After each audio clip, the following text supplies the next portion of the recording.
City কলেজকে এখান থেকে স্থানান্তর করতে হবে। স্বরাষ্ট্র উপদেষ্টাকে সশরীরে ক্যাম্পাসে এসে পরিদর্শন করতে হবে।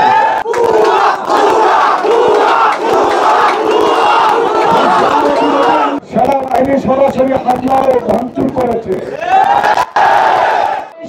করে নাই যদি স্বরাষ্ট্র উপদেষ্টা আজকে রাতের মধ্যে না দেয় তাহলে ঢাকা কলেজের মতো ছড়িয়ে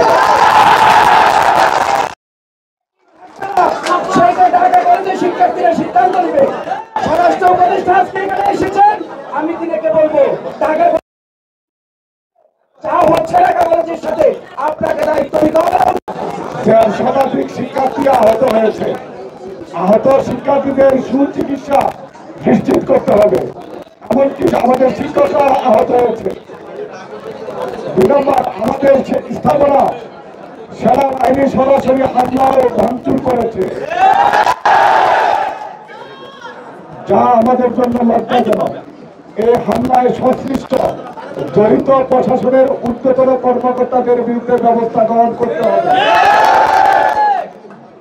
বিশেষ করে দায়িত্বরত পুলিশ কর্মকর্তা ইতিপূর্বে সকল বিশৃঙ্খলার সাথে সিটি কলেজ কতিপয় সন্ত্রাসী শিক্ষার্থীরা দোষী সাব্যস্ত হয় এবং পরবর্তী সংঘর্ষ এড়াতে সিটি কলেজকে এখান থেকে স্থানান্তর করতে হবে।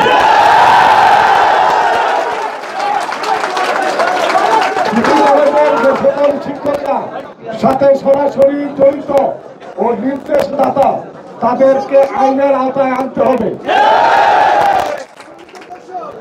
এই ঘটনায় সুষ্ঠু তদন্তে স্বরাষ্ট্র উপদেষ্টাকে সশরীরে ক্যাম্পাসে এসে পরিদর্শন করতে হবে।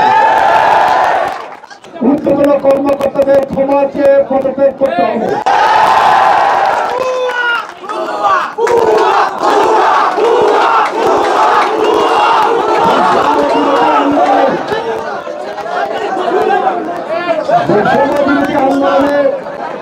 ঢাকা কলেজের 7 শিক্ষার্থী নিহত হয়েছেন এবং শত শত শিক্ষার্থী আহত হয়েছে।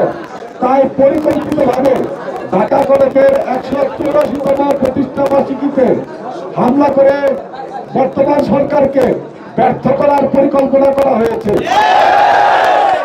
যাতে সরাসরি সিটি কলেজ ও পুলিশ এই কাজে জড়িত ছিল।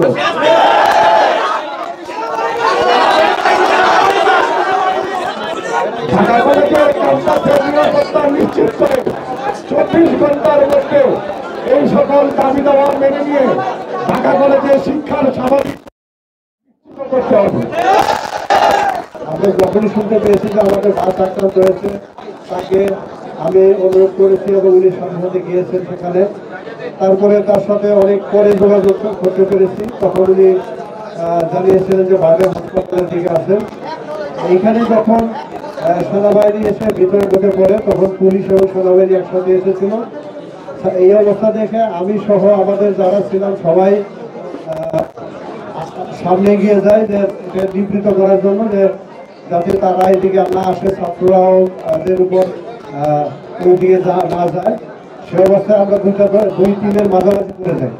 এমন অবস্থায় আমাদের ছাত্ররা ধরে আমাদেরকে আবার আমাদের কতজন ছাত্র আহত হয়েছে এখনো আমরা নিশ্চিত না, তবে পিজি, ঢাকা মেডিকেল এবং অন্য আরও কোথাও আছে। আর আমাদের এখানে রেড ক্রিসেন্ট ইউনিট তারাও তাদেরকে শুশ্রূষা করে প্রাথমিক চিকিৎসা দিয়ে তাদেরকে আবার হাসপাতালে প্রেরণ করেছে।